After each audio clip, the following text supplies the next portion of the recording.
성은아, 아무래도 아빠가 많이 안 좋은 것 같아. 병원에서 자꾸 마음의 준비를 하라는데 엄마는 어쩌면 좋니? 엄마, 너무 걱정하지 마. 나 일단 회사에 이야기하고 내려갈 준비하고 있으니까 조금만 기다려. 오빠는 병원에 도착했어? 성은은 아까 아침에 왔지. 아빠가 우리 딸 보고 싶어 하셔. 빨리 내려와. 알겠어. 지금 바로 내려갈게요. 아빠 괜찮을 거니까 엄마도 너무 이상한 생각하지 말고 오빠랑 같이 기다리고 있어. 그래, 빨리 내려와. 작년 봄에 있었던 일이에요. 멀쩡하던 아빠가 몸살 기운이 있다고 하더니 갑자기 열이 펄펄 나더라고요. 그때 당시에 동네 병원에도 마음 놓고 다닐 수 없는 상황이라서 경과를 조금 지켜보다가 도저히 안 될 것 같아서 119에 신고하고 한밤중 응급실로 실려가셨죠.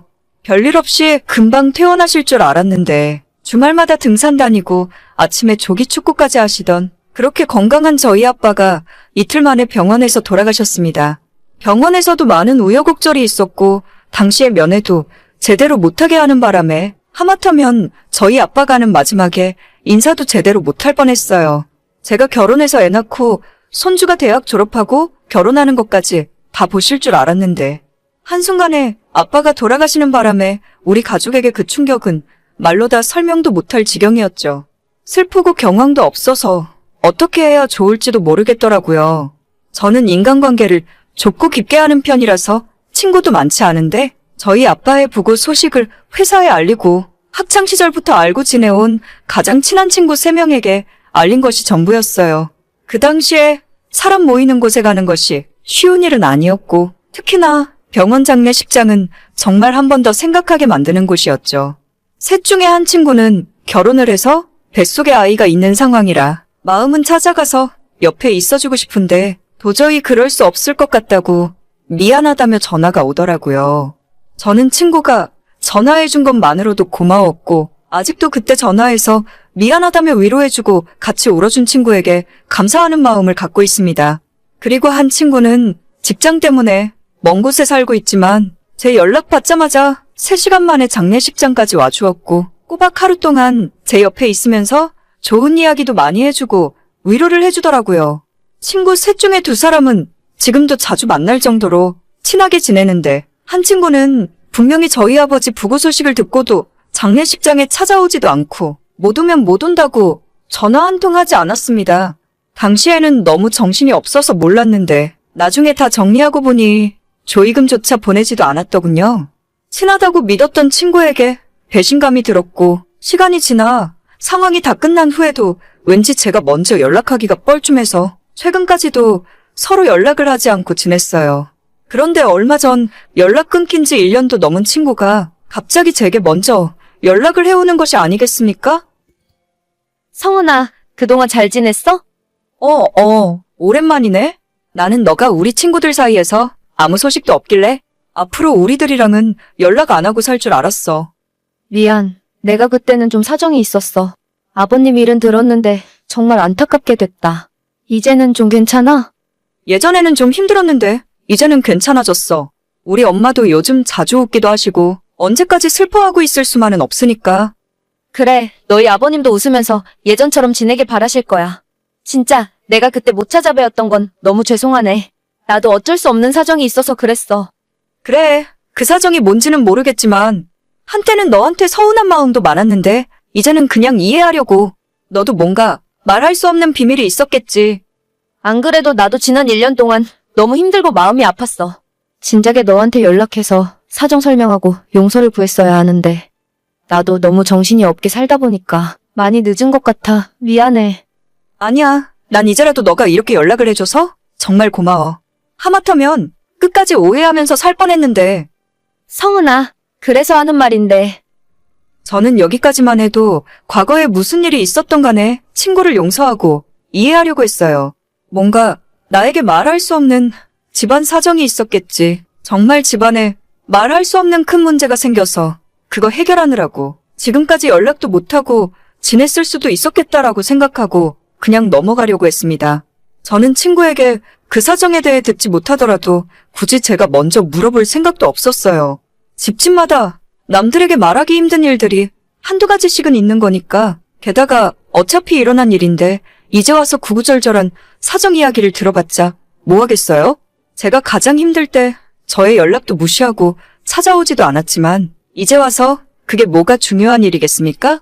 다시 시간을 그때로 돌릴 수도 없는 일이고 내가 힘든 일이 있었던 만큼 제 친구에게도 그만한 힘든 시간이 있었겠지라고 생각했어요. 하지만 그 뒤에 이어지는 친구의 말에 저는 충격을 받았고 경악을 금치 못했습니다. 성은아, 그래서 하는 말인데 내가 지금부터 하는 이야기 오해하지 말고 들어줬으면 좋겠어. 너랑 나 사이에 오해할 게 뭐가 있어? 난 괜찮으니까 편하게 이야기해봐. 그래, 착한 너라면 다 이해해줄 거라 생각했어. 나 사실 9월에 결혼해. 작년 너희 아빠 부고 소식을 들었을 때 며칠 뒤에 상견례가 있었거든. 우리 친정에서도 그러고 남자친구도 상견례 전인데 상갓집 가지 말라고 해서. 원래는 올봄에 결혼하려고 했는데 워낙 상황이 안 좋아서 9월로 미룬 거야. 너랑 우리 친구들 모두 내 결혼식에 와서 축하해줄 거지? 뭐라고? 상견례 때문에 그랬었다고? 내가 아는 그 상견례가 맞아?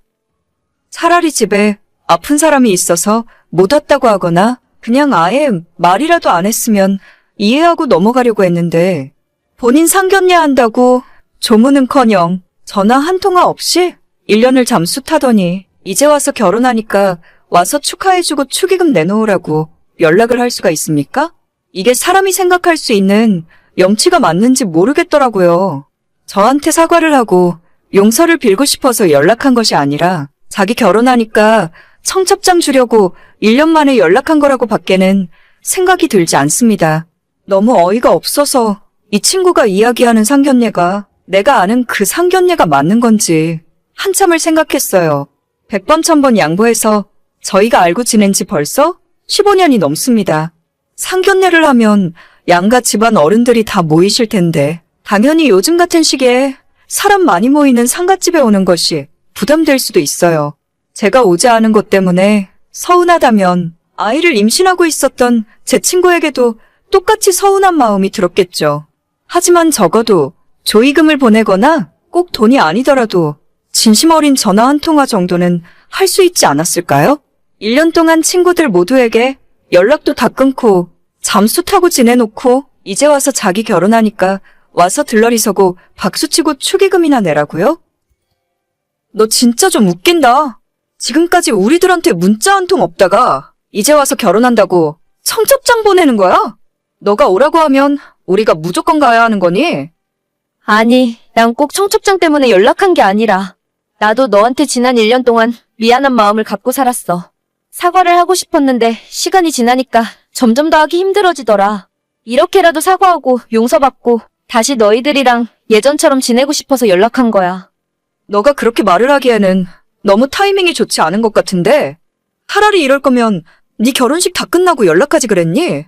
이제 와서 결혼 한두 달 남겨놓고 미안하다 사과하면 내가 웃으면서 너 결혼식 가서 축하해줄 수 있을 거라 생각했어? 왜 자꾸 나를 나쁜 사람 만들려고 그래? 나도 그동안 얼마나 힘들었는데. 글쎄? 난 모르겠다. 너가 얼마나 힘들었는지는 몰라도 나는 도저히 이해를 못하겠어. 다른 친구들은 모르겠지만 나는 네 결혼식 못 갈 것 같아. 앞으로도 나한테 연락 안 해줬으면 좋겠다. 겨우 그런 일 가지고 아직까지 삐져 있는 거야? 너도 진짜 예지간이 속 좁다. 그렇게 깐깐하게 굴면 나중에 너 결혼식 때 누가 가겠니? 적어도 너는 내 결혼식에 안 부를 테니까 걱정하지 마. 너한테 더 이상 할 말 없으니까 연락 그만하자. 내가 할 소리야. 제가 그 이후 나머지 친구들에게 별말은 하지 않았지만 전부 그 친구의 청첩장을 거절했다 하더라고요. 다른 사람 경조사에 안면물수 잠수 타놓고 자기 결혼한다고 축하해달라는 사람과 제가 어떻게 앞으로도 친구로 지낼 수 있겠습니까? 계속 알고 지내봐야 본인이 힘들고 필요할 때만 연락할 것 같아서 제가 먼저 손절하려고요. 원체 제가 사람 조심스럽게 사귀고 주변에 친구들이 많지 않은 사람이라지만 저런 인간은 제 인생에서 필요 없을 것 같아요.